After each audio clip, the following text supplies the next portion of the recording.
বলে একটা বিশেষ প্রচলিত হোলির দিন। প্রহ্লাদ এই আগুনে পড়েছিল, সেই প্রহ্লাদকে সেই আগুন থেকে বের করার যে কাহিনী, তার উপর ডিপেন্ড করে এই হোলিকা দহন। সেই হোলিকা দহনের যে ছবি সেটা ঠিক আছে।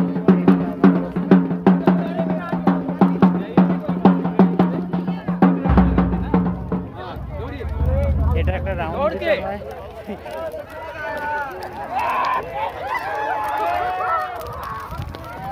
চলো চলো চলো চলো